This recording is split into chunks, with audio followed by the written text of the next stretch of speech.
Hello, ECE3. I hope you guys have had a good week so far. Um, I wanted to make a quick video just to kind of go over some of the slides that were in this week's PowerPoint on the learning environment. So, excuse me. The slide we left off on was slide number, sorry, let me look. Slide number 10. And this slide focuses on outdoor settings for infants and toddlers. Now you can imagine that outdoor settings, excuse me, for infants and toddlers are going to be a little bit different than outdoor settings for preschool students because there needs to be more items smaller, lower down, and more things that younger children can be safe climbing on. So this slide talks about how outdoor time affords children an opportunity to move freely, explore a new environment, and enjoy the feel and smell of sun and wind on their cheeks. You want to separate infant and toddler space, but allow them to see each other. Remember, infants are babies, okay? They still need to have outside time, but toddlers are going to be running around, and infants are going to be more staying in one place or rolling or crawling. You want to separate noisy, quiet activities. Swings, trike paths should be toward the edges of the play space. Ensure there is proper drainage so that if it rains, as you all know in Florida, we don't have sitting water for mosquitoes to lay their eggs and things like that. And provide a shaded area of at least 6 feet if no natural shade exists. Offer safe, developmentally appropriate materials and equipment that challenges and engages children. Plant small gardens, hang bird feeders, and use wagons, carriages, and strollers to take children on nature walks and short outings. Okay.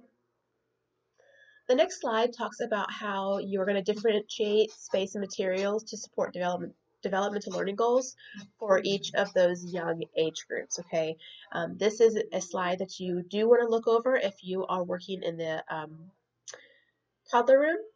You don't need to really pay attention to this slide if you're in the preschool room, but toddler room, this would be a good slide for you to look at. And I'll let you just look over that. Okay, next slide moves on to creating a high quality setting for preschoolers. So if you are working in Miss Tracy's room, then you want to look at the following information. You want a high quality learning environment for preschoolers that promotes learning, creativity, and fun. How you arrange your indoor and outdoor spaces has a deep impact on what children learn and the messages they receive about being there. You want every child to feel safe, valued, and eager to learn.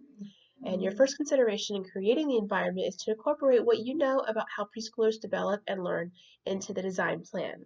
So you want to think about everything that we really learned in ECE2 with all of those learning centers and how children learn in those centers and how you want to space those centers and the organization you want those centers to have. Okay. All right, my computer is in my lap right now, and I'm trying to stare down at you, but my legs don't want to. Whoop! Legs don't want to stay balanced. There we go. All right, the next slide. Designing preschool environments to meet the developmental needs. This actually is a really good slide. It talks about how preschoolers think and behave, and so you want to arrange a space to meet those behaviors, right? So you can look over this slide if you are in the preschool room. And then learning centers, we know, are defined where specific learning activities occur.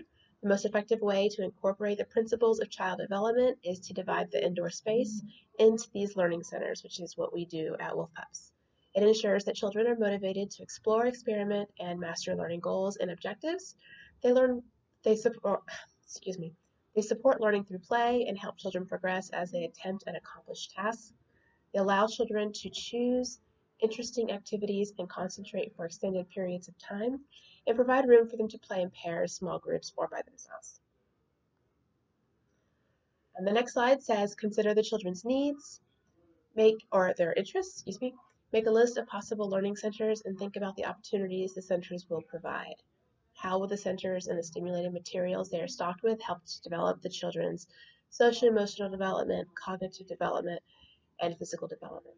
And how will the center support the children's content learning in these different areas? All right. I'm going to have to stop there. I'm still not feeling great and I'm getting a little winded, so I'm going to stop with that slide. Remember, you don't have to wait for me to go over this information, guys. I know you want to start working on your paragraphs.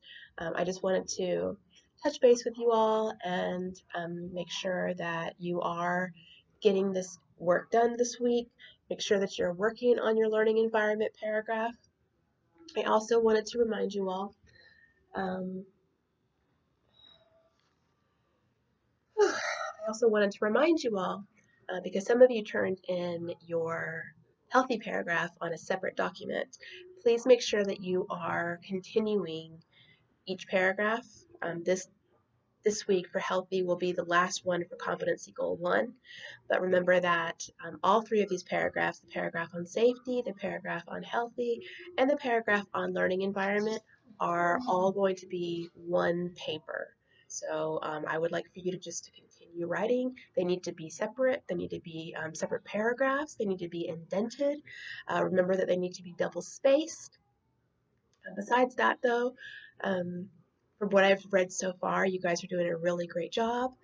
Make sure, remember that you need to be writing in the first person, so you're talking specifically about what you see and do to make the classroom a safe, healthy learning environment. So you are using the word I.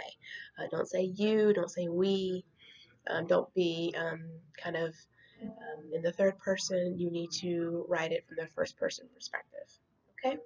I hope you all are well and are having a good week, and I will hopefully be feeling well enough to post another video tomorrow. Okay, have a great day, great night. I'll see you later, guys.